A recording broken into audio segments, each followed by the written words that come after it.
So we're going to start out with this idea of the mole. So the mole, and I'm just going to copy and paste this from your lecture notes here. A mole is like a batch unit. Like a dozen is a batch and a score is a 20. A dozen doesn't have an identity unit with it. It's just like a number that you could count. You could count up to 12, right? And a score is a 20. Again, you could have a score of rocks or a score of people, right? There's not an identity unit that comes with it. It's just a number of 20 you could count. But a mole is a really big batch number because it consists of 6.022 times 10 to the 23rd particles. And a mole is usually used to describe the number of particles in a sample of a substance. And so if you're either talking about atoms, if you're just talking about an element, sample of an element, or if you're talking about a sample that's a compound, you might talk about the number of molecules. That would be your smallest particle. The mole is what you would use. It's a batch just like the dozen and the 20, but it doesn't really make sense to use it for anything other than particles like that. Does that kind of make sense? Okay, so this ends up being a new conversion factor that we're going to use. We can say 1 mole of anything, you can fill that in, is equal to 6.022 times 10 to the 23rd, the smallest particles of that thing. Put the 23rd up here. And when I say particles, again, what I mean by that is if I'm talking about for an element, that means atoms. For a compound, the smallest particle is molecules. But either way, a mole of that thing contains that many particles of that thing. All right, so a mole of gold would contain 6.022 times 23rd, 10 to the 23rd atoms of gold. And a mole of water would contain 6.022 times 10 to the 23rd molecules of water, and so on and so forth. And now this, of course, is a new equivalency, and we can use it to convert between moles and atoms, or moles and particles, moles of molecules, for a number of different things. And so we're going to bring back dimensional analysis. I know it's been a month or so, a little bit longer, but we can still do dimensional analysis using these. So we've got 2 questions here. One, how many moles are there in a sample of gold, which has this many atoms? Or number 2 here, how many chlorine atoms are there in a 2.88 mole sample of this? So we can go 2 directions. So for part A, if you guys remember dimensional analysis, we tried to do a 3-step method, right? And step 1 was going to be to identify what are my target units. So help me out here. What are my target units for this thing? Right, moles, because they said how many moles. That is what I am looking for. Okay.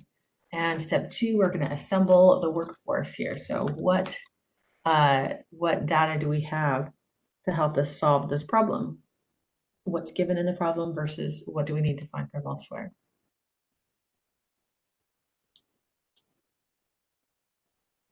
We're given, yeah, that's right. We're given 7.303 times 10 to the 24 atoms.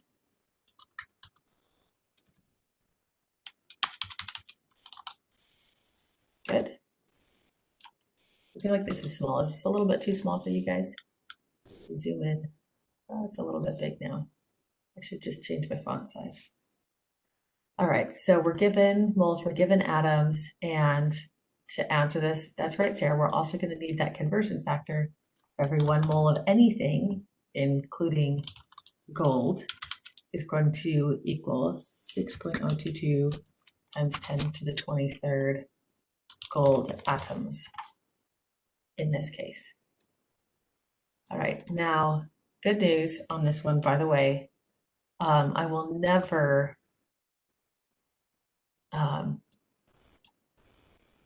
make you memorize this, right? I will give you this conversion factor, so you don't have to memorize it. It's called Avogadro's number. It's just the number of particles in a mole. But but you don't have to memorize that. There's no reason to memorize that. All right, do we have everything we need to set this up? Okay, so where shall I start?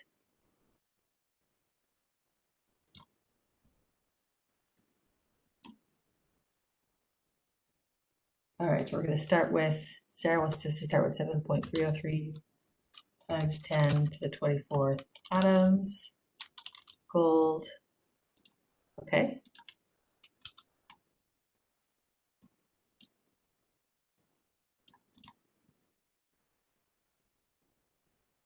David says, can't I just divide one by the other? Well, yes, but that's no fun. We want to do dimensional analysis. David, we want to do dimensional analysis because even though it might be simpler to just divide one by the other, we also want to make sure that we're dividing the right one by the right one, and dimensional analysis will tell us that, first of all. And second of all, this is just the beginning in a long line of, of conversions that we might be doing here. So it's not, even though I'm starting you off easy, it's going to keep going. So it might be convenient actually to use dimensional analysis on this, even if it doesn't feel like it's intuitive.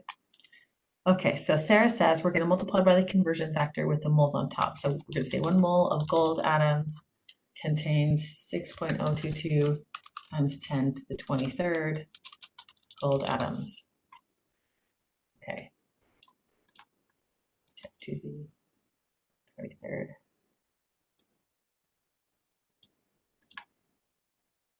Okay, and now we just plug and check. Sorry, this is all, it's a little bit high. Okay, so yeah, now we just plug it in, and this is going to be important to make sure that your calculator is doing what you want it to do. Every calculator is a little bit different. Okay, 7.303 times 10 to the 24th. I really don't like this calculator. This is just the built-in calculator on the computer, in part because it has a little e, but a little e means something else. I don't know why it does that, but that's really times 10 raised to that. It should be a capital E to distinguish it from the little e. But okay, I'm going to divide that. Look at how many atoms that is. That's a lot of atoms of gold. Divide that by 6.022. Really, this should, oh shoot, hang on. This should, I think, reinforce to you guys just how tiny atoms are. Just so, oh shoot, see here, so tiny. And whether you say, gosh, atoms really are tiny, or you say, gosh, wow, humans really are just massive, you're a giant. Times 10 to the 23. I highly recommend you practice this. It seems like a very simple problem, but the way you put it into your calculator could give you the wrong answer. Okay, so when I divide these two enormous numbers by each other, I just get 12.12 moles gold.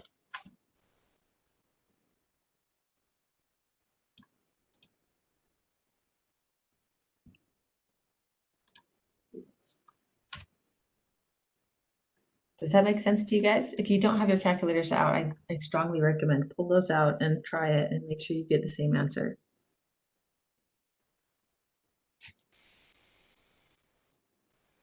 Okay. Now, if you guys feel good about that one, let's do this one. So, what are we looking for part B? What are my target units? We want atoms. Good. We want atoms. Okay, so go. We want atoms of what? Atoms of chlorine specifically. Ooh, okay, interesting. Okay, because it says how many chlorine atoms. Okay, so what are we given? What do we know about this problem? We have 2.88 moles of, so it looks like silicon tetrachloride. Okay. Excellent. What else? The conversion factor, Sarah's like, I'm not going to write that out. 1 mole of anything. In this case, 1 mole of what?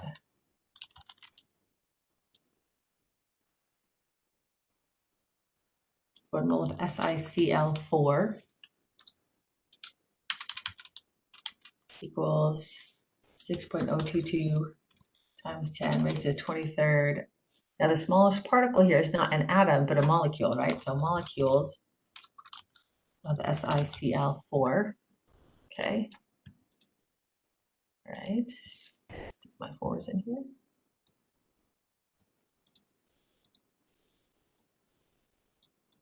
Okay.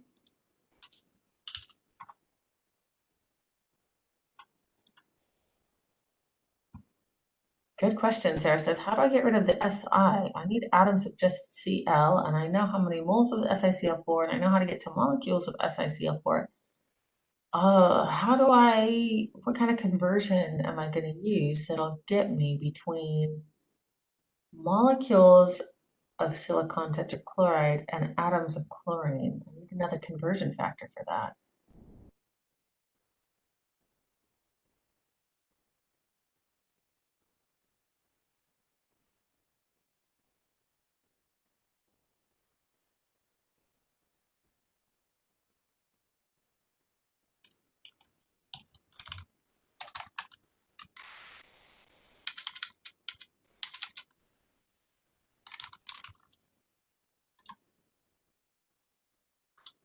What do you guys think?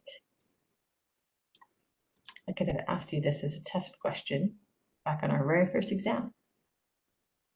I have 1 molecule of SiCl4 that represents, you got it, 4 atoms of chlorine.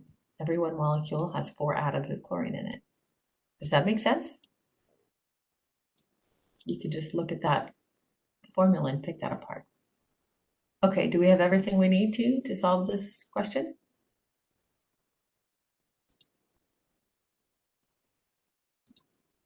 Yes, okay, so when I put this together, where shall I start?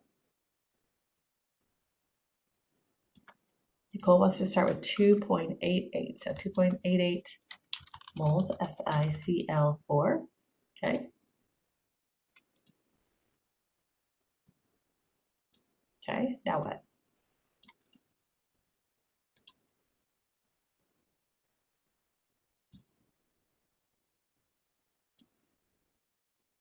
Avogadro's number, Sarah says, okay. So we're going to say moles on the bottom, that's right, so that they'll cancel. Right, so we can say 6.022 times 10 to the 23rd. Molecules, SiCl4. Oh, I'm running out of space.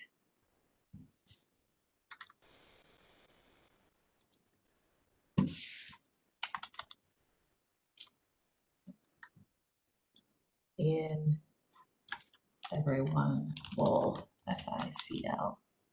Let's try that. Just move it down. I don't like that better.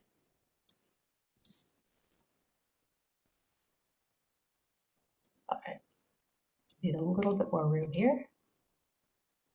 Okay, so we need our 4 here,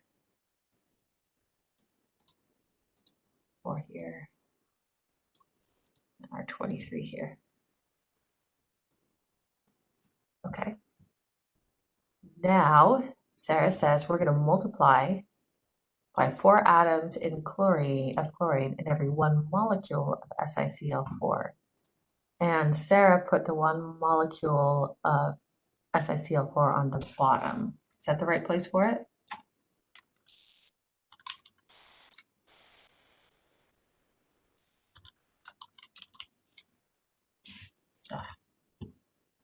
All right, gonna have to move over here.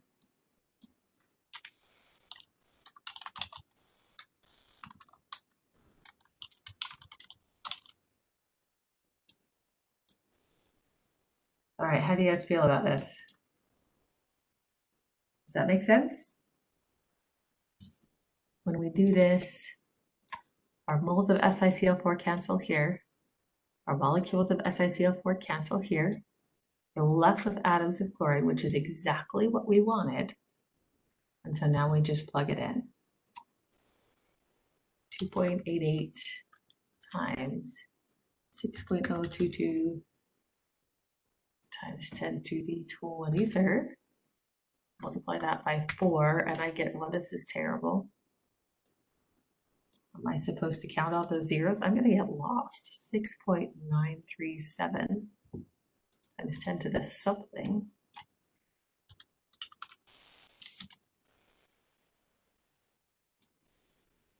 All right. Let's see, FE. Okay, fixed exponent. That's what this is. Your calculator probably has something like that. And it's going to make it go back and forth between the number itself and the exponent. So that's what that F dash E is, 6.973 times 10 to the 24. I guarantee if I counted that manually, I'd get lost in the zeros and I'd get the wrong answer. So 6.937 times 10 to the 24th atoms of chlorine. Can't forget our units here. Identity. And that is the right answer. Any questions on that one?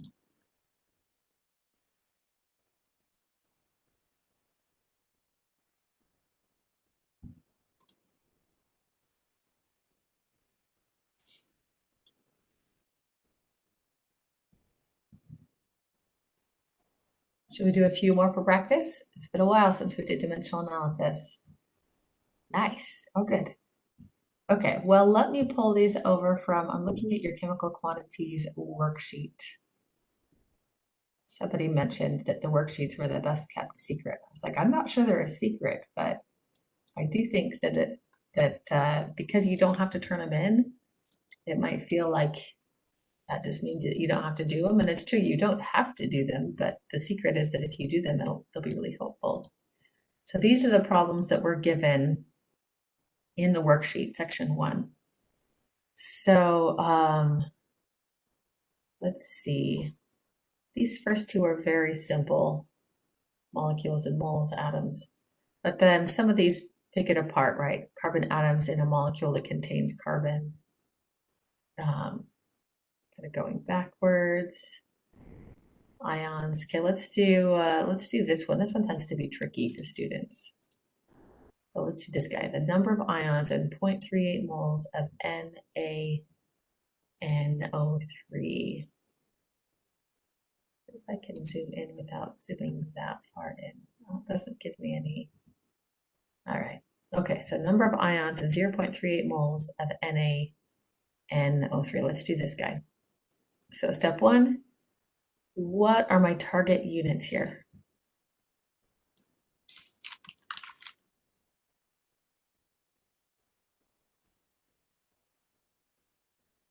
Oh, Sarah, great question. She says, well, it says our target units are ions, but she's not quite sure what that means. She wants to know, does ions mean you count the sodium because it's an ion, and you count the nitrate because it's an ion? You count them separately and then you add them together. So like you have 2 ions in this ionic compound, and the answer is yes. That's exactly what you do. So long as you can pick it apart, and that's tricky, but to pick it apart and say, okay, I actually have just 2 ions here. I have a sodium plus ion and an NO3 minus ion. If I had given you something like CaCl2, then you would look at that and say, how many ions are in CaCl2? 3. Great job, Erica. Exactly.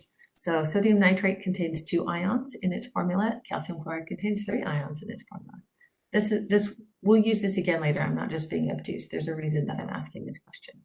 But that's exactly what you do. You count up individual ions and you count it. So when we are assembling our list of information that'll be helpful to us, we can say that there are 2 ions in every one molecule. Now we know it's not technically a molecule, but that's the smallest formula for that, NaNO3. Okay, 2 ions in every one molecule. What other information do we need? I'm going to zoom in because I think that's helpful.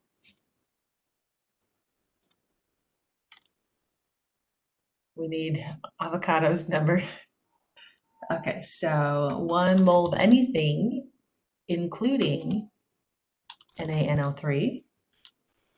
I'm going to stop doing subscripts, but you know those should be subscripts, right?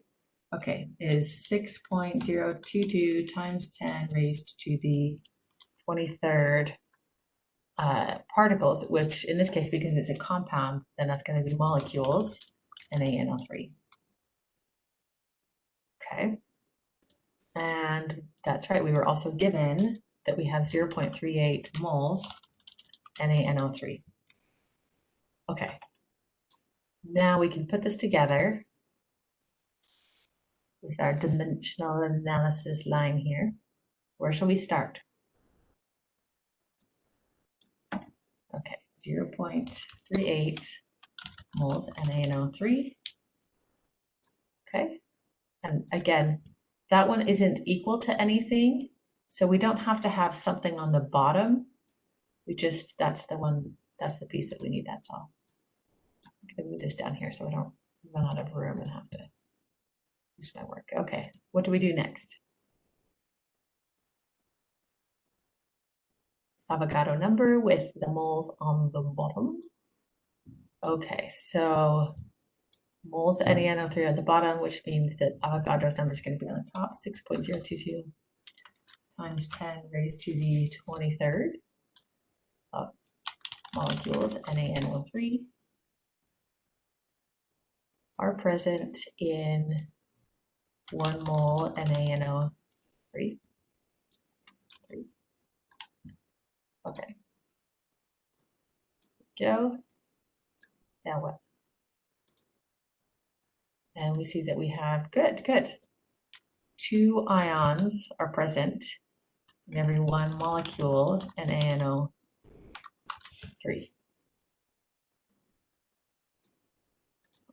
Okay. So at this point, our moles of NaNO3 cancel. That's why we set that up the way we did. And here I've got molecules of NaNO3 divided by molecules of NaNO3, so those cancel.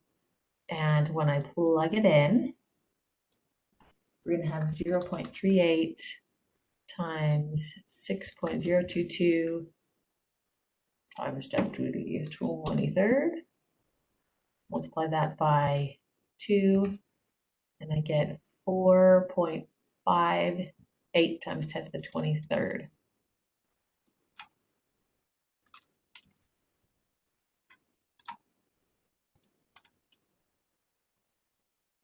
And this is ions.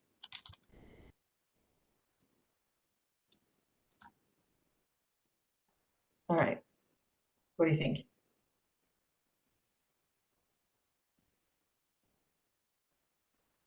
Yeah, we're back to dimensional analysis, and it's tricky, but with a little bit of practice, that's kind of the thing. You just have to keep practicing until it'll click. And it's hard to do that because it's uncomfortable. It's uncomfortable because you're never quite sure what you're doing, and it feels really weird, like you've never done math like this before, aside from the last time we did dimensional analysis, which may not have been helpful. And so just practice. That's all I can tell you. And then following that 3-step method, right, where first we just kind of make sure we identify what are the target units, and then we identify all of the information that we need, right, which is either given or conversion factor. And then kind of setting it up. And it's kind of like dominoes, right? And when you play dominoes, you have to put like the 5 holes next to the 5 holes, and or the 5 dots next to the 5 dots. It's the same kind of thing. Okay, I've got to put the moles opposite the moles, and I've got to put the molecules opposite the molecules. And you don't have to know, like don't have to see the beginning from the end or the end from the beginning. You just have to kind of puzzle piece it together like it is a puzzle, right? And you're trying to make the pieces fit until you get the units that you want. That's kind of how I recommend doing it. And if you do it enough times, it'll click. I remember it taking a couple months for me when I first learned dimensional analysis. I was like, this is the weirdest thing. This is just super weird. But then when it clicked, I was like, oh, I get it. It makes so much sense now. Okay, Sarah's got a great question. She says, what is the difference between dimensional analysis and stoichiometry? So stoichiometry actually uses dimensional analysis, but stoichiometry is very specifically looking at the relationships between moles and in a reaction, and sometimes moles of mass inside of a reaction. We'll get to that. We'll get to that. All right, guys, do you want to do one more or would you like to move on? Erica says one more. Okay. All right. Erica and Alexander said move on. One more. Okay. Yeah. All right, let's do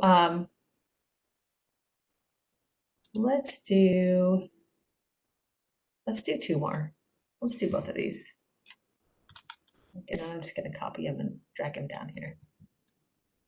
Okay, we're going to calculate the number of carbon atoms in 2.2 moles of C3H8, and then we're going to calculate the number of moles in 7.35 times 10 to the 23rd atoms of sodium.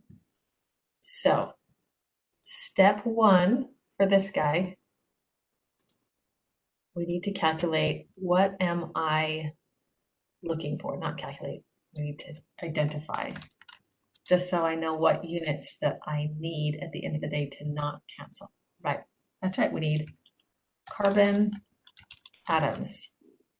That's what we're looking for. Good. And then step two, we identify what are all of the things we're given that will help us to find that.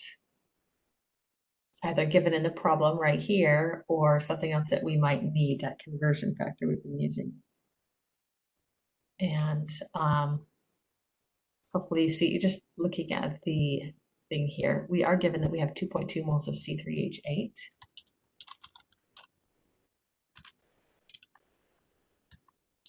And Avogadro's number, I will give it to you on the test, but since we're using this here, I'll let you guys give it to me. 6.022 times 10 raised to the 23rd. Particles of anything, but since this is a compound, we're talking molecules, right? C3H8. And that's going to be in any one mole of that thing, which in this case is C3H8. Good. And then finally, oh, I will. Erica says, well, I will give it to you on the test. I'll give you Avogadro's number. All right. What else do we need to make this work? Yeah. Do you guys see what Sarah's trying to tell you? Because you're looking for carbon atoms, and here you're looking at a molecule that contains carbon atoms, you need to be able to identify how many carbon atoms are in an individual molecule of that.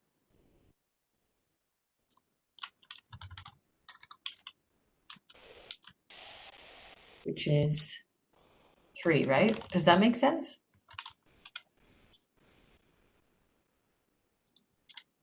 Okay.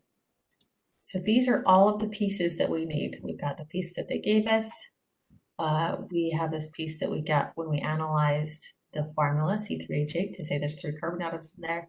And we have Avogadro's number, which I think it's actually on your electronegativity and equations worksheet. It's just there. So you'll have that. You'll have that handy. So now we just have to put it together.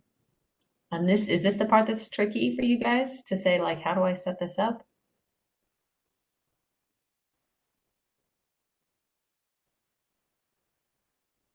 Yeah. Okay, so there are a couple different ways, by the way. So far, we've started at the beginning, so to speak. So we said if this was a thing that was given, 0.38, we're going to start with that. And we know that's not the only way to do it, right? 2.88 moles, start with that. Sometimes it's helpful to start at the end. We can do one of these like that.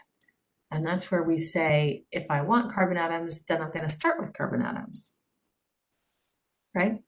Yeah, starting with what is given works great, but it can be also illustrative to work backwards because some people just see it better that way. So let's try that. So if we work our way backwards, we note that we want carbon atoms. So we just want to put that there front and centered. Where do we have carbon atoms in this pile of stuff?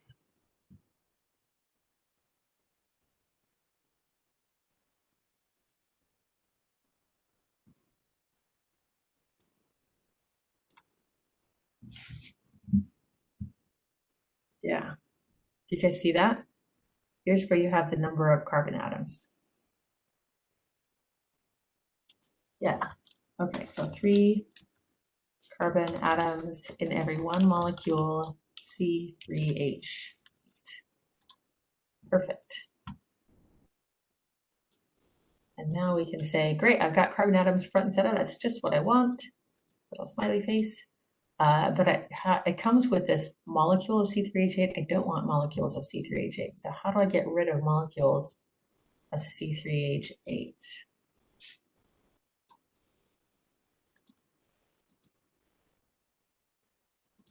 We can say we've used this guy. That can be helpful too. We don't want to use it twice or else we're going around in circles. So we want to get rid of molecules of C3H8.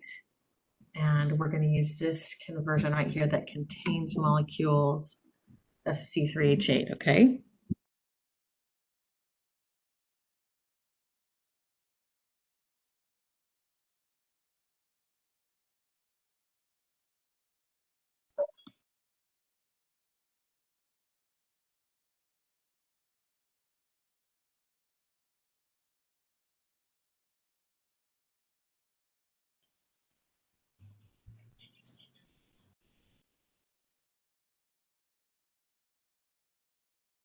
Okay, you guys with me so far? Can you hear me? Okay. All right, so we started with the 3 carbon atoms per every 1 molecule of C3H8 because we wanted to start with from the end, right, what we were looking for. But we had to get rid of molecules of C3H8, so we just looked here and said, okay, here's another place I have molecules of C3H8. I want to put that on the top so they'll cancel. That put this one on the bottom. So now I've used this guy and I put it in the right place because they should cancel. This one's on the bottom, this one's on the top. But this guy comes with moles of C3H8 and I want to get rid of moles of C3H8. So what do I do next?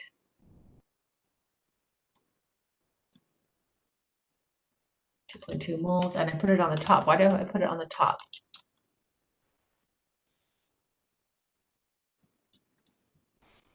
Cancel out the moles on the bottom. That's it.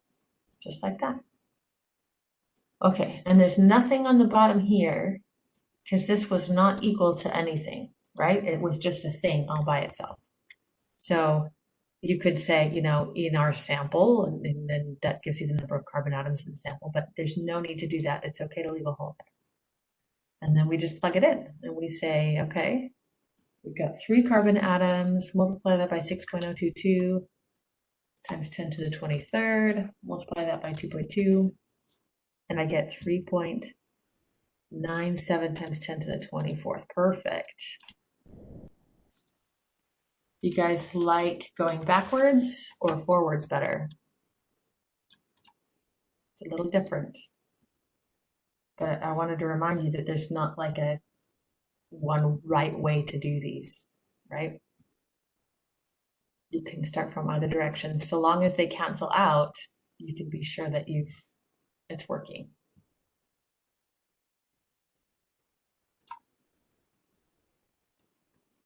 Yeah, some of you like to go forward, some of you like to go backwards. It's all good.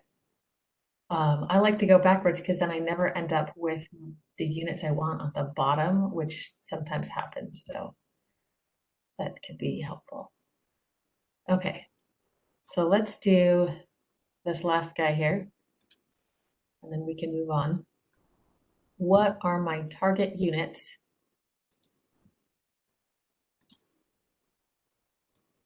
for this problem? We want moles of sodium.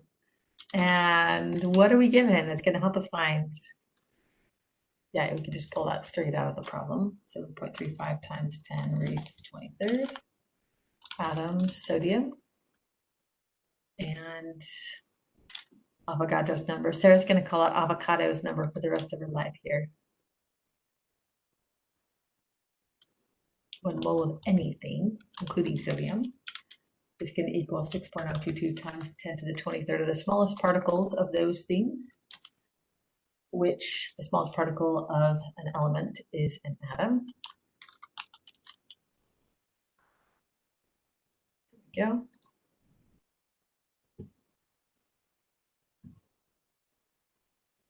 Anything else?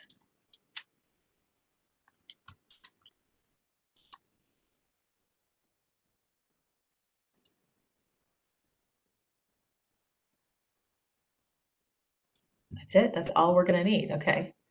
So if we set this up, we want to go backwards because we've gone forward lots of times and it's good practice. Okay, so we want to know moles of sodium, and here's where I have moles of sodium.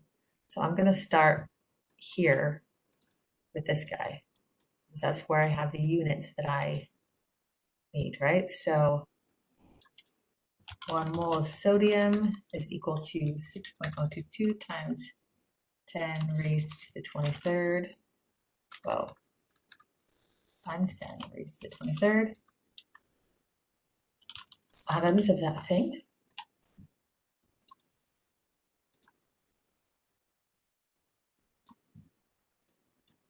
Right?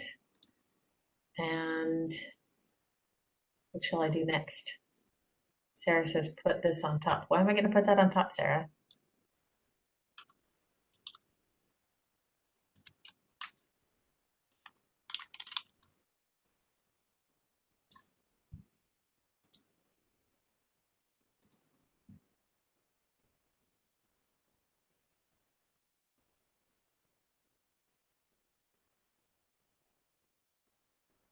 You want to cancel. That's exactly right. You want the atoms on the bottom here to cancel with the atoms on the top here to get the 1 mole. There we go. That's it. Okay, so now if I do that, I'll cancel both of those and I'll get moles of sodium. And that's what I want. So it should be right. So 1 mole of sodium divided by 6.022 times 10 to the 23rd. Multiply that by 7.35 times 10 to the 23rd. And I get 1.22 times 10 to the 0, which is the same as just saying 1.22 moles of sodium.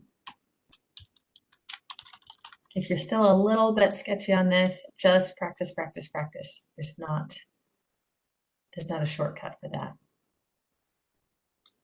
All right.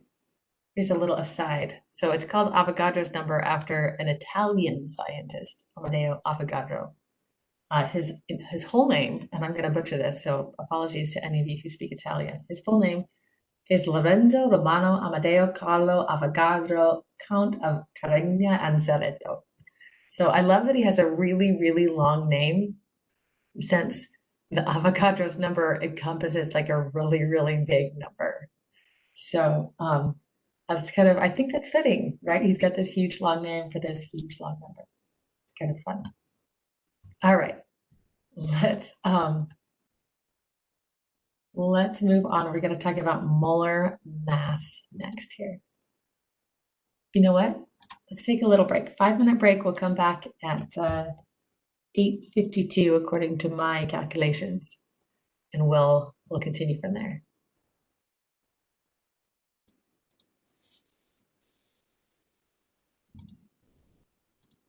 Back. We are back. Y'all ready for this?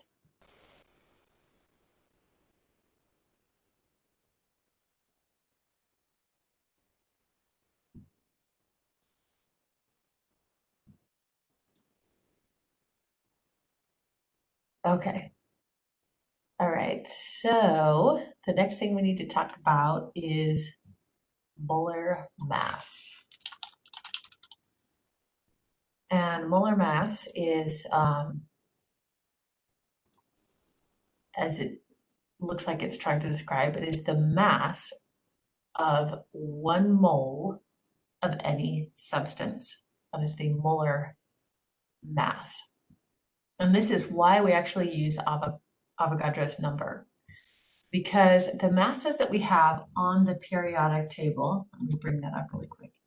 The masses that we have on the periodic table were originally developed as atomic mass units. And what that means is that people didn't know how much atoms actually weighed, but they could tell that they had certain relative weights. And so the weights that were originally published were these relative weights. And, oops, okay. So the relative weight here. So when we say here carbon has a mass of 12.01, they're saying that that's 12.01 atomic mass units in an atom of carbon. And that is as opposed to hydrogen, which was the smallest. So it was given a mass of about 1. And these numbers obviously come from different isotopes.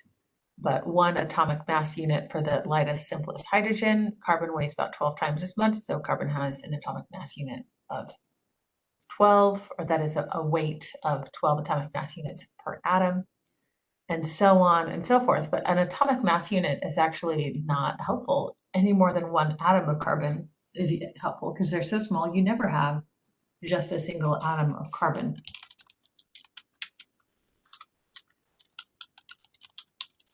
Okay, but this is what all of that means.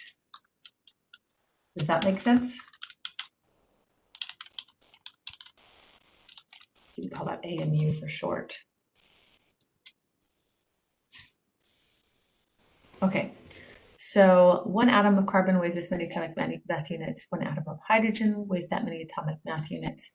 And we could say 1 molecule of CH4, because it contains 1 atom of carbon and 4 atoms of hydrogen, I can just add that up, right? And say 12.01 plus 4 times 1.008. And hang on a second. I don't know why it's, oh, divided. Okay, hang on a second. 12.01. Oh. So I can just say 12.01 plus 4 times 1.08 gives me that 1 molecule of CH4 is 16.042 atomic mass units. Does that make sense? You can add them up like that. Whether we're talking about a molecule or an atom, we can use these numbers here on the periodic table to tell you the mass, but atomic mass units are not helpful. So they said, somebody said, hey, look, they're all just relative anyways. All I need is the size of a batch that it would take to get me to grams. And that's what the mole is.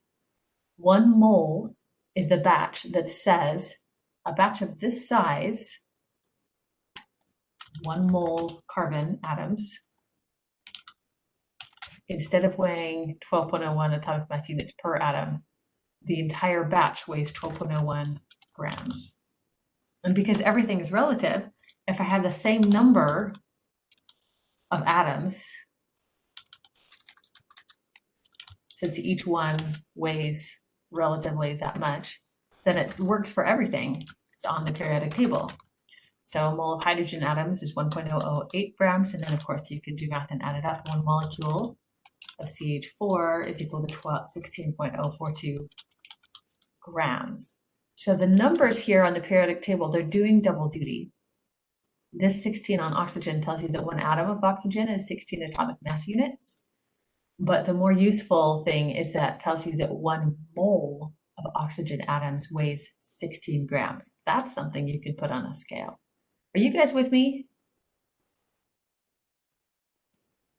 We'll actually never use atomic mass units in this class because they're not helpful, right?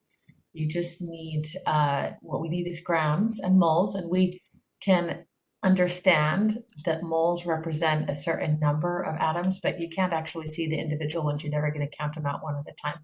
So aside from kind of this brief introduction to understand what the mole is, we're just going to use just moles and grams, and we're not going to use atoms hardly at all. All right, so the next thing that I want you to be able to do is to calculate the molar mass. I've done it for you right here with CH4. You just count up the number of each atom, so you multiply by the mass of each, and you get the molar mass. That is the mass in grams of, oh my gosh, guys, mole of CH4, 6.042 grams, right? All right. How did you guys miss that? You're supposed to correct. Okay. All right. So do you think you guys could do this? If I give you a compound, could you tell me the molar mass of it? Sure. Okay. Let's try it. What about SiCl4? One molecule SiCl4 weighs how much? And 1 mole of SiCl4 molecules weighs how much? How would you solve that problem?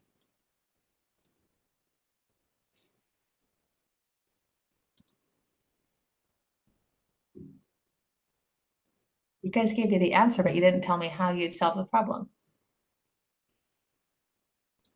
But I think it's the right answer. How did you get that?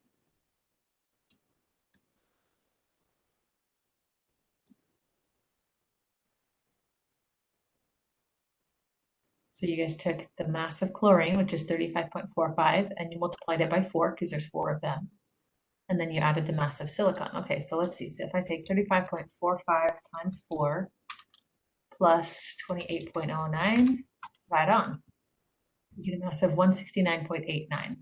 So in this case, it's 169.89 atomic mass units, or it's 169.89 grams.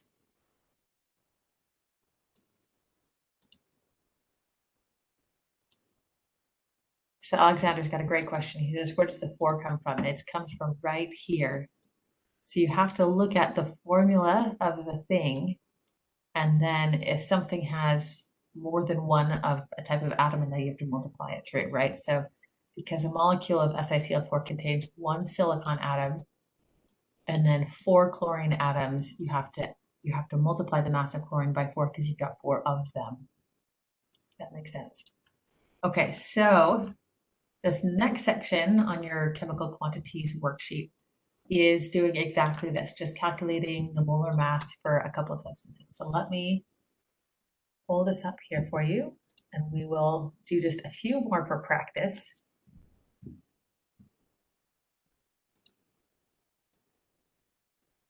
Put this up here, actually.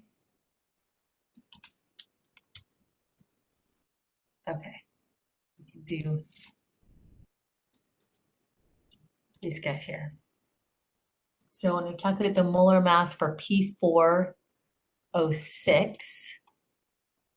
to do that, we're going to need 4 phosphorus atoms. That's 4 times 30.97 plus 6 oxygen atoms, and that's 16 each, right?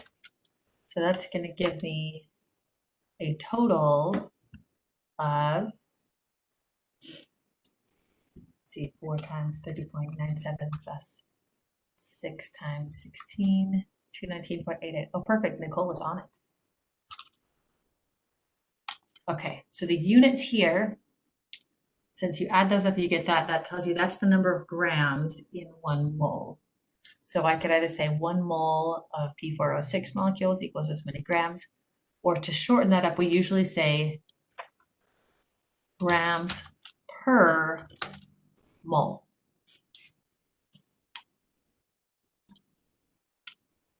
P4O6. Does that make sense? What we'd call it grams per mole. It tells us that that's the conversion factor, that every 1 mole of P4O6 has this many grams in it. Okay, what about Cr2O3?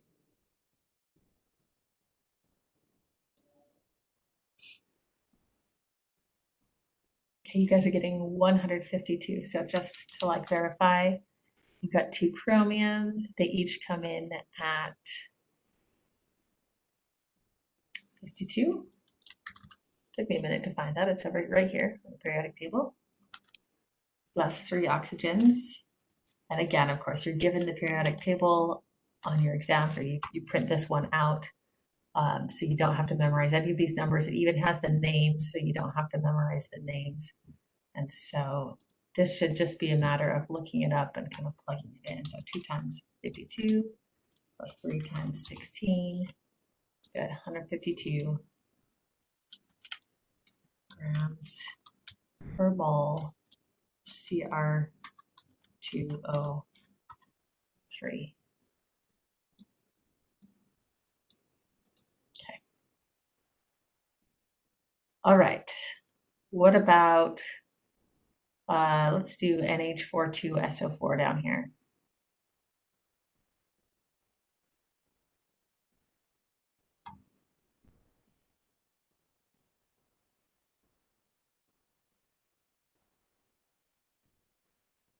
Great question. I was waiting for this question. So Nicole says, what do I do with the polyatomic ion? I got the subscripts, I've got parentheses.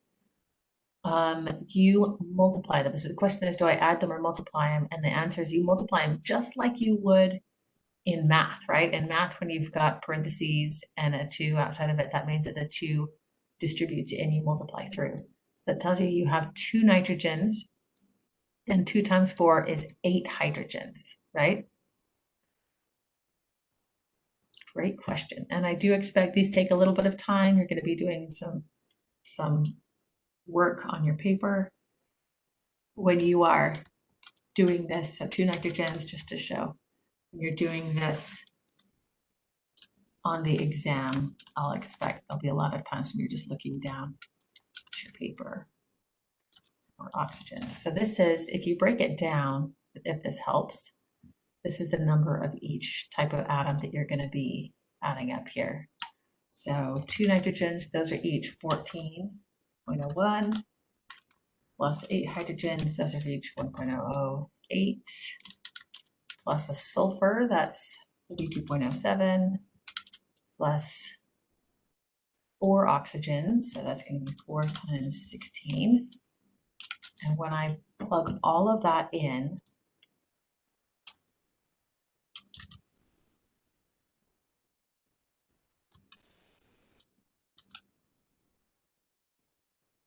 I did it right. Good. Sarah and I both got the same answer here, 132.154 grams per mole. Okay, and just to remind everybody, that means that every 1 mole of NH42SO4 is equal to 132.154 grams of NH42SO4. Are you guys with me here?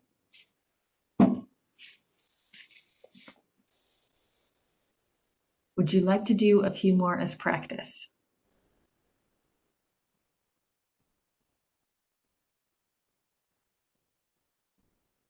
Sorry, Alexander, yes, you're with me, or yes, you want to do a few more as practice?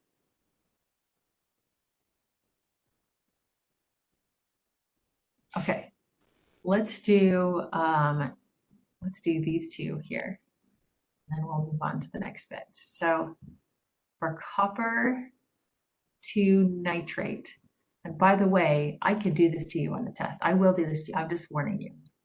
It's really rude, but I could say, what is the mass of copper 2 nitrate? The molar mass, instead of giving you the formula. And then you'd have to come up with the formula. But you know how to do that because you did that on our last exam, right?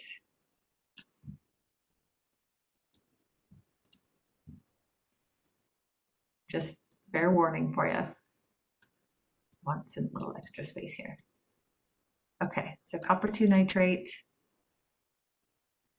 What we're looking at here is we've got 1 copper, right? Plus, now when this distributes through, how many nitrogens am I going to have?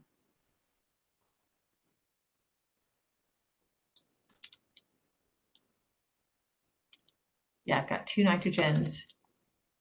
And then because nitrate has 3 oxygens and I have two nitrates, that's going to be 2 times 3. That gives me 6 oxygens. Does everybody see how I got those numbers?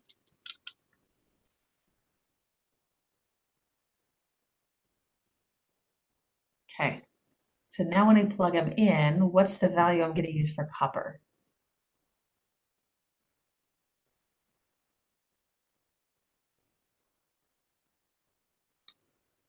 Yeah, it's right over here, copper, 63.55.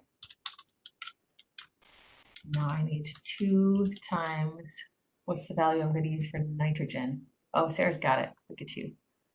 14.01, perfect. And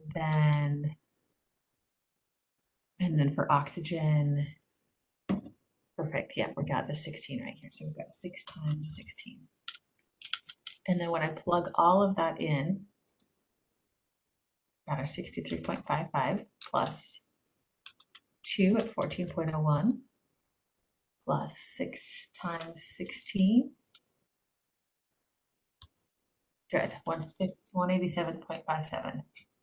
Now that Sarah's really quick, but part of the whole thing with chemistry or science in general is that you've got to replicate it, right? If you can't replicate it, then you're not sure that you really have it. So we have to grams in every mole of CuNO3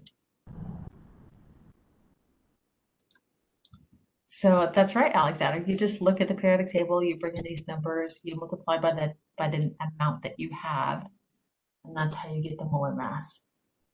It's pretty straightforward. Now, like everything in this class, we start you out with something that's pretty simple and straightforward, and then we're going to make it more and more complicated. So we're going places with this, right? But for the moment, yeah, we're just going to pull it out and say, what's the mass of my copper? What's the mass of my nitrogen? Account for the fact I've got 2 of them. And finally, what's the mass for my oxygen? And account for the fact that I have 6 of them, and then I add it up. It is just as simple as that.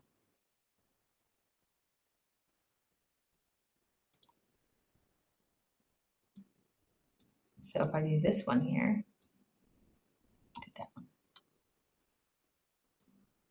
Last one. We'll say I have, this is weird.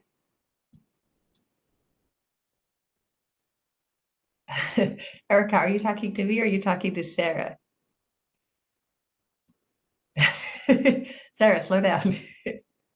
Wait up. Okay, no, Sarah says she has the answer, but again, this is science, so we have to verify, right? Trust but verify. We're going to replicate that. But like any good scientist, Sarah has also not just given us the answer that she got, but she also gave us the work to help us make sure that if we got the right, different answer, then we could identify where the error was, or we could follow her work to make sure that she did it right. Okay, so it's totally fine. Sarah has it, but we'll still do it together. All right, so one thing I want you to notice, this is kind of a funny formula, HCH3CO2. So I've got like H's in 2 different places and C's in 2 different places. And it doesn't matter if I add up 1 H and 1 C and then 3 H's and then 1 C and then 2 oxygens, or if I combine them together and say I have 4 hydrogens and 2 carbons and 2 oxygens. Doesn't make a difference. Will come out the same. It looks like what Sarah did was she combined them, and that's totally fine. So we've got 4 hydrogens plus 2 carbons plus 2 oxygens. Does that make sense?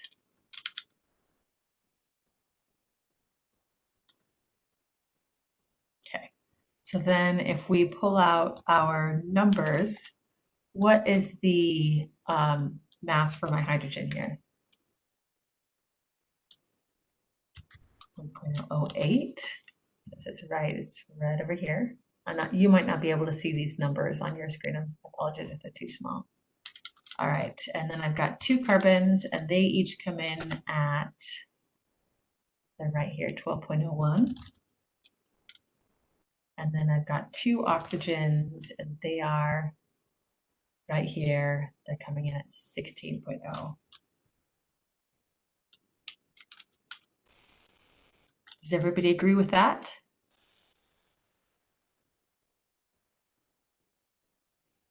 All right, so then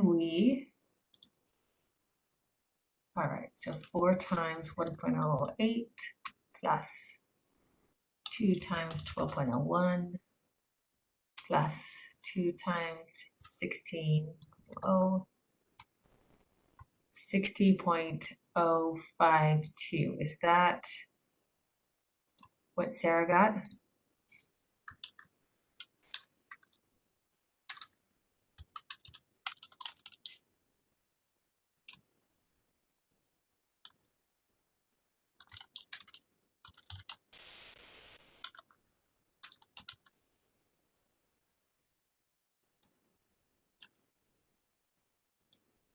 Okay, and I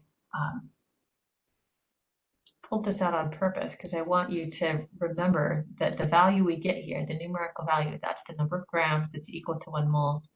We can divide by 1 mole, and that gives us grams per mole, which is what we've been doing. But it's illustrative to help remember that the number that you calculate always goes with the grams. Because we're going to do conversions here, and if you forget which one goes on which side, you're going to have trouble. All right, so that is calculating the molar mass. Great. Now, of course, like I just said, what we're going to do next is conversions. This is an equivalency, so now it's a conversion factor. So if I'm given moles and I want to know grams, I can use the molar mass to make that conversion. Or if I'm given grams and I want to know moles, again, I can use the molar mass to make that conversion. So that is our next task, all right? So let's give a couple examples here.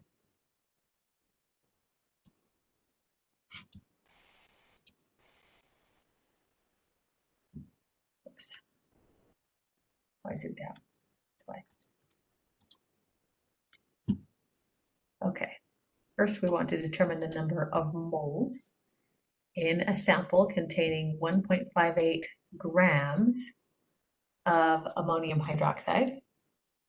And then next I'm given a example where I want to know the mass, that means grams, of a sample containing 2.45 moles of carbon dioxide. Now, in order to do either of these,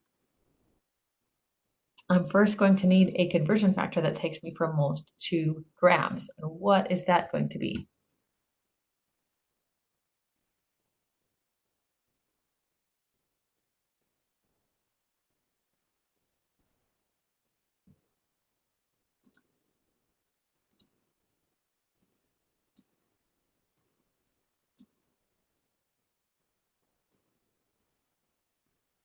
Nope, to go back and forth between moles and grams as my units, I need the molar mass, because that gives me units of grams per mole, right? That's what we were just doing here, the number of grams in any particular mole. So in order to solve either of these problems and all of the ones that are on the worksheets associated with them, the first step is going to be calculating the molar mass, just like we were doing above here, right? Just like we did up here. That's why I have you do this piece first, because you're gonna have to do it a lot. Yeah, so Erica says, isn't it the same? Yeah, it's the same thing we've just been doing. Exactly. Okay, so just to verify that, we want to know the molar mass of NH4OH. We've got 1 nitrogen, we have 5 hydrogens, we have an oxygen. Everybody agree with that?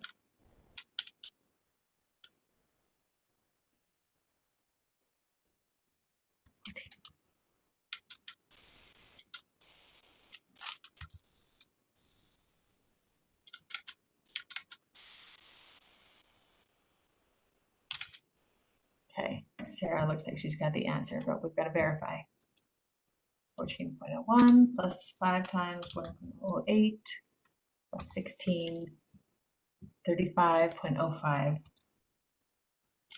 grams per mole. Okay, and again, that's just like saying that every 1 mole of NH4OH contains 35.05 grams of NH4OH in it. And that's just what we did up here, right? Any questions on the molar mass of ammonium hydroxide that I just calculated here?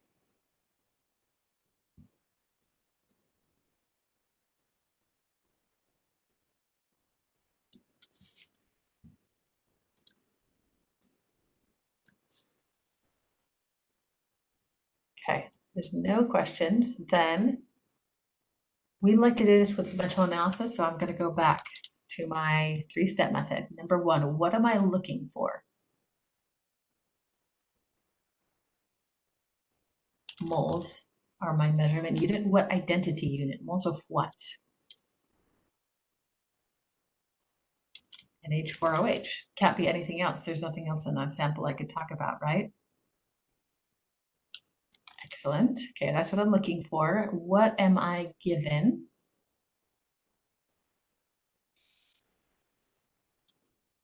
To help me calculate that.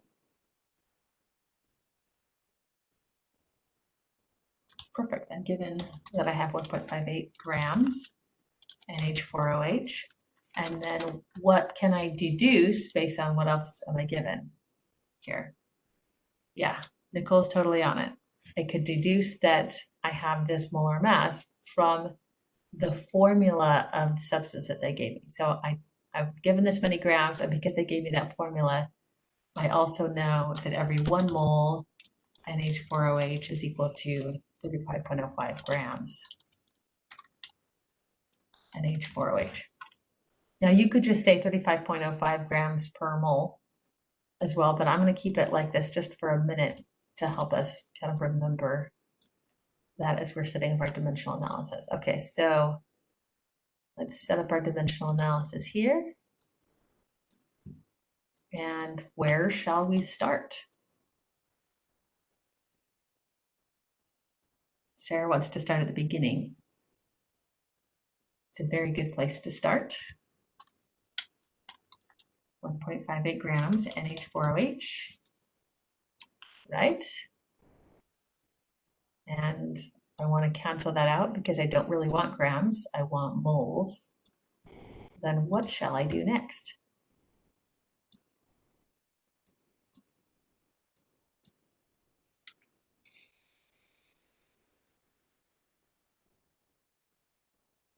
Okay, Sarah says we should use the second conversion factor here, the molar mass that we just calculated.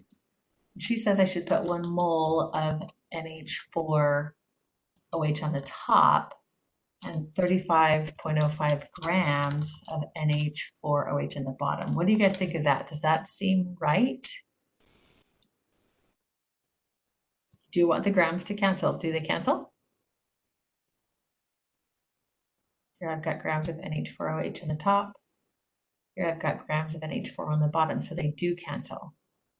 So by asking that question, I wasn't trying to intimate that she was wrong. I just wanted to make sure that you guys could see that as well. Does that make sense? So we set it up so grams cancel and we're left with moles and they don't cancel. And guess what? That's what we wanted. So we're done. That's all we need to do. Well, I mean, not all. We have to plug it in, right?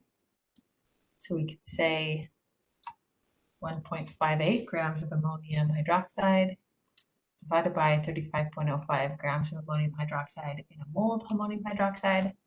And I get 0.0451. There we go. 0 moles ammonium hydroxide is my answer there. Okay, so this was a case where I gave you grams and I asked for moles. Now, some of you guys are going to be saying, okay, well, now I just know. Every time you give me grams, then I divide by the molar mass and I'll get it. But I don't want you to memorize rules like that. I would so much rather have you use dimensional analysis.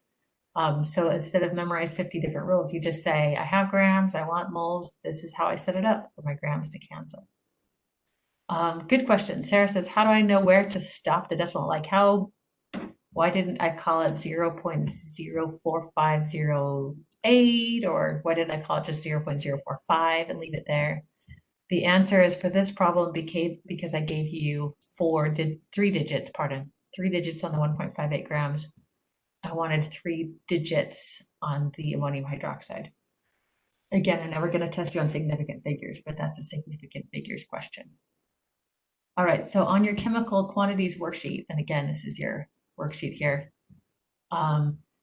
section 3 has 6 more problems exactly like this. If I give you mass and I ask for moles, then you're going to find the molar mass and then divide to get to moles. For some of these, I was a little extra rude. Look at me. Gave you milligrams and kilograms. You're going to have to do some extra conversions. In fact, let's do these two here, just so we're all on the same page together. We'll leave this guy till later. All right, determine the number of moles in each of these samples. If we do our 3-step method,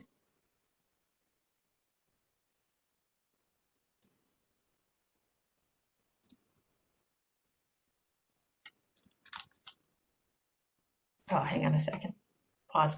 Sarah says, 0 doesn't count as a digit when I'm doing this right here. This is such a good question. Zeros that come out in front never count as digits. Zeros that are in between numbers do count as digits. And zeros that come after the numbers only count as digits if you have a decimal beforehand. Again, these are kind of nitpicky rules that I'm like, oh, I just don't want to spend time teaching because again, you're not, significant figures are not as useful for you guys where you're going. So something like 2.000, like all of those zeros are significant, but 20,000, none of those zeros are significant. And 202, that 0 is significant, and 0.002, none of those are significant. So that's 1 significant digit. That's 3 significant digits. That's 1 significant digit, and that is 5. Never going to test you on that. But yeah, because as a healthcare professional, if you're given 2.0000 grams, you would report that to be 2 grams, so that nobody was confused and thought maybe that was 20,000 or 2,000 grams. Okay. All right. It's okay. I'm not going to test you on significant digits here, but that's kind of a rough estimation. Okay, so we're doing the same thing. Okay, back on track here. We're doing the same thing. We want to determine the number of moles in the sample. So we're looking for moles, and specifically we're looking for moles of Li2CO3 because that's our thing, right?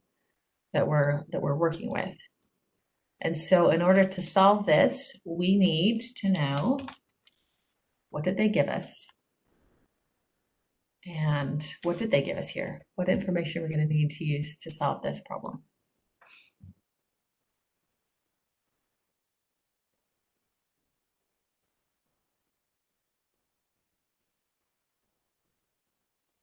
So we're given this value, right? 125 milligrams of lithium carbonate.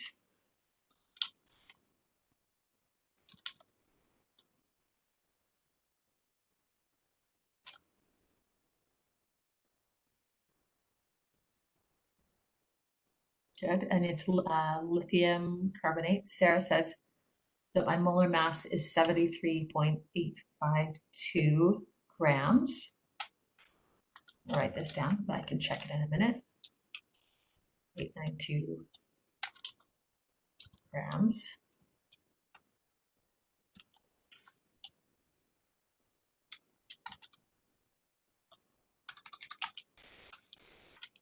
Okay, what else am I going to need for this?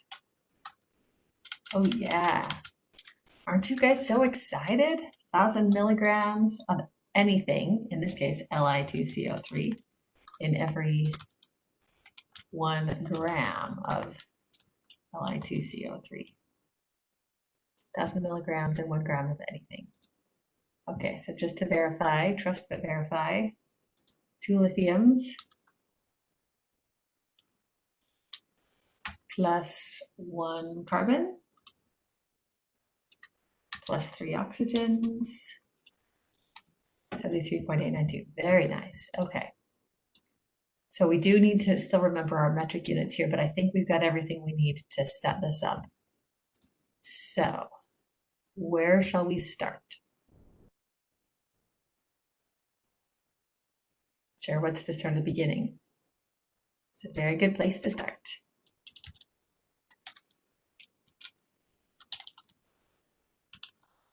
Okay.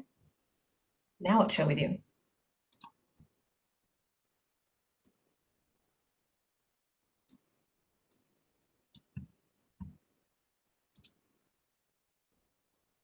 Okay, she wants to go grams to milligrams, and it honestly doesn't matter what order you go in here so long as everything cancels out, right?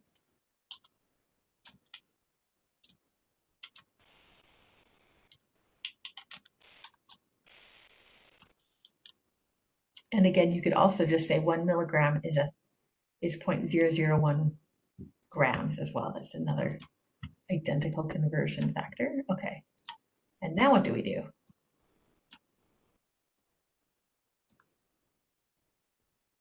Sarah says we're going to put 1 mole Li, 2 CO3 on the top, and 73.92 grams Li, 2 CO3 at the bottom. Okay, everybody have a look at this and tell me, does it look like everything cancels out properly?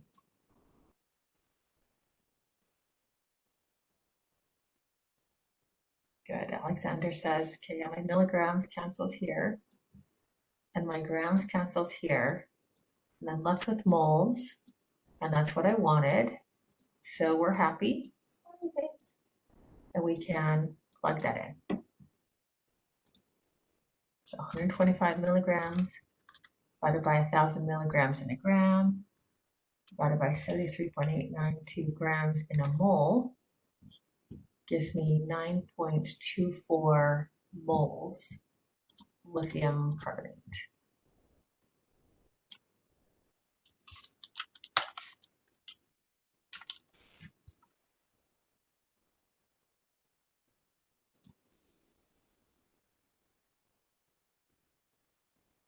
Is that one good?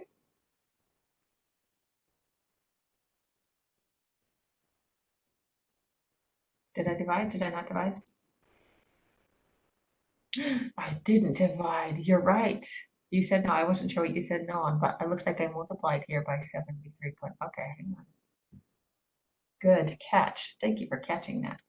125 divide by 1,000 divide by 73.892. There we go. So 0.00169. All right, all right, all right.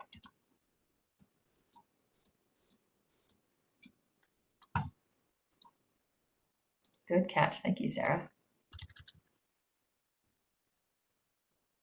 0.00169 moles of lithium carbonate. Excellent. Good catch. What do you guys think of these?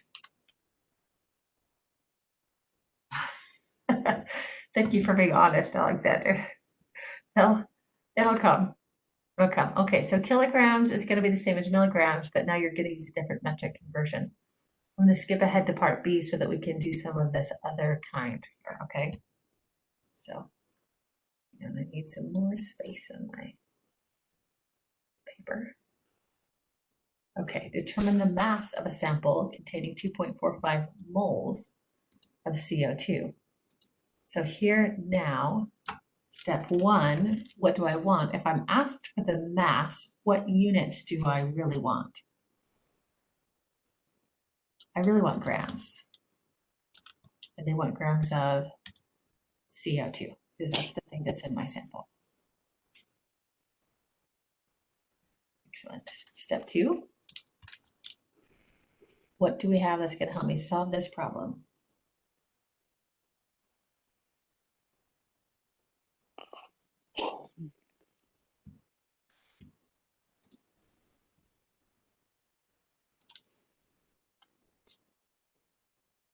Yeah, we're going to need the molar mass because we're going to be going back and forth from grams to moles, right?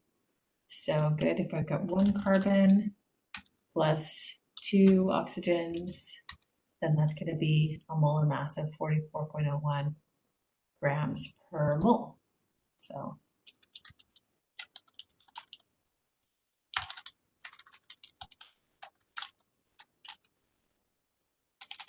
again, another way, 44.01 grams per mole. Okay, and we're also going to need the fact that we start with a 2.45 moles, right?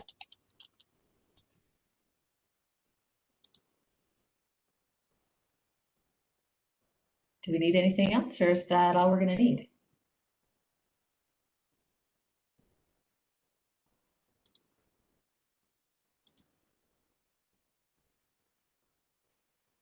Okay, so to set this up, where shall I start?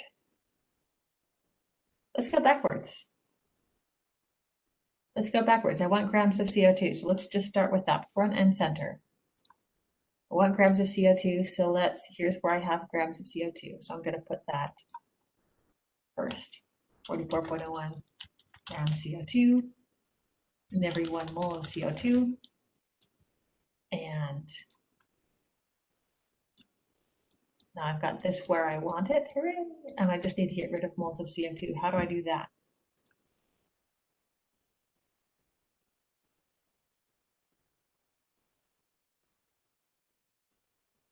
I put this one, moles on top, so that the moles will cancel. So 2.45 moles CO2. And again, like you can memorize, okay, if I'm going from moles and I want grams, then I multiply, but it's just so much easier to put it in a dimensional analysis line and be like, okay, the moles cancel out here. And you can see it and you get the grams on top.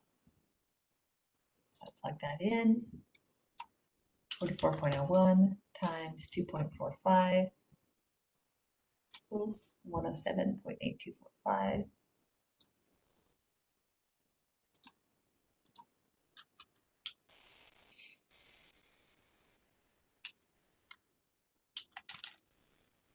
Go.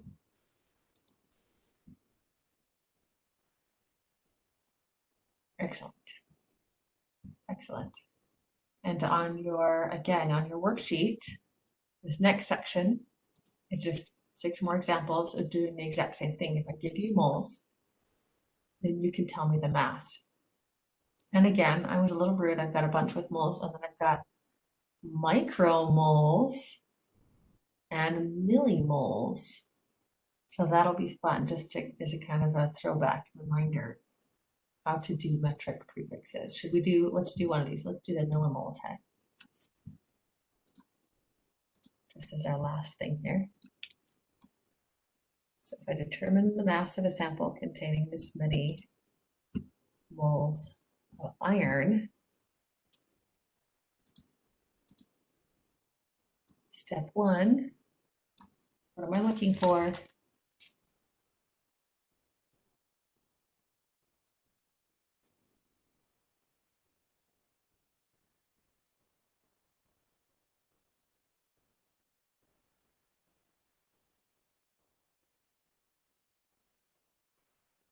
Mass.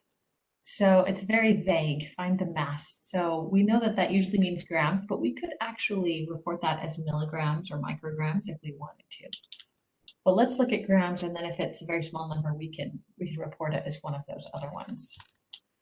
Okay, what are we given?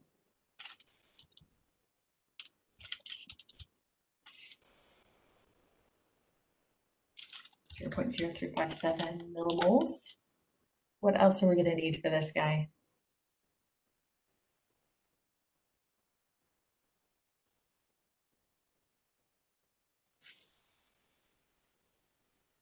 Molar mass, perfect. Nicole's got that, 55.85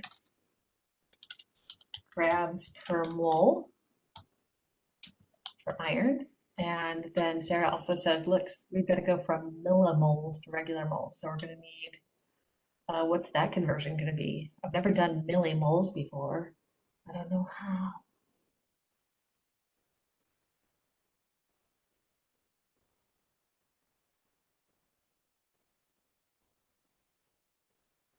Oh, Nicole's got it, right?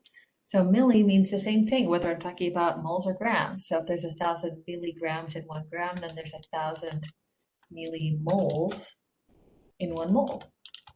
Or 1 millimole is 1,000th of 1 mole. That's the beauty of the metric system, right? Is that prefix is universal. So even if I'm introducing an entirely new unit like a mole, the metric prefix means the exact same thing it always did. Okay, let's set it up. Where shall we start?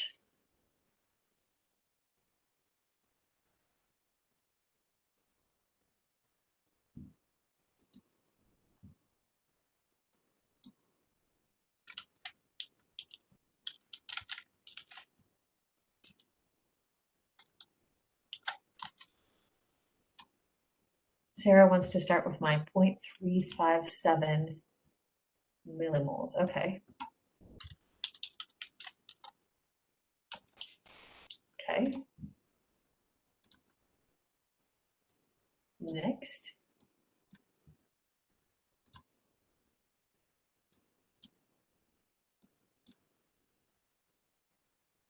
One mole, anything including iron, 1,000 millimoles. Okay. Next.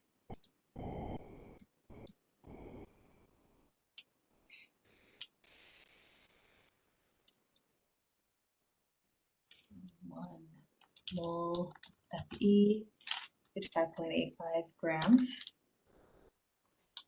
Fe, like that.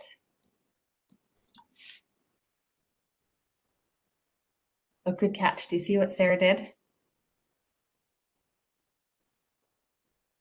We're just going along using these conversions, and Sarah knows she's going to use this one because the moles have to cancel, but she put it in such a way that the moles aren't canceling.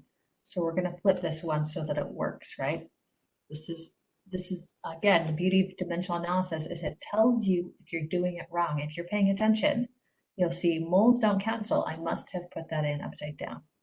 So put that in other way.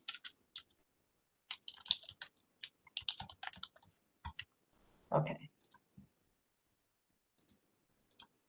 My millimoles cancel. By the way, the shorthand for mole, this is the whole word mole, an E. The shorthand for mole has no E, you just drop the E. That doesn't feel much shorter, does it? But you can't use a little m because that means meter, and you can't use a big M because that's a unit of concentration known as molarity. So the shorthand for a mole is just a mole. Okay, so my moles cancel, my millimoles cancel. I'm left with grams, which is what we wanted. So now we can plug this in. 0.0357, divide that by 1,000, multiply that by 55.85, and we get 0.00199 grams of Fe. And now if you move that over by 3, that's 1.99 times 10 to the negative third. So I could call that 1.99 milligrams of Fe. I can certainly do that. I just asked for mass. I didn't tell you which unit, which gram type unit you needed. But that is that. Any questions on these?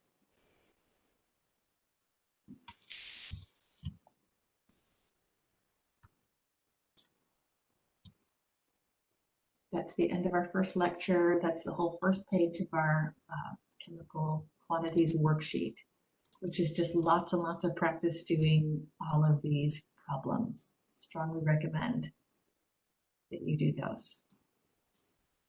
So we'll pick up on Thursday with our next lecture. We'll do the rest of the worksheet, and that should be it for chapter 6. It's not necessarily a lot, but it is a lot to wrap your mind around. So make sure you get practice in there. All right, I will let you go. Have a great day, guys. I'll see you in a couple days.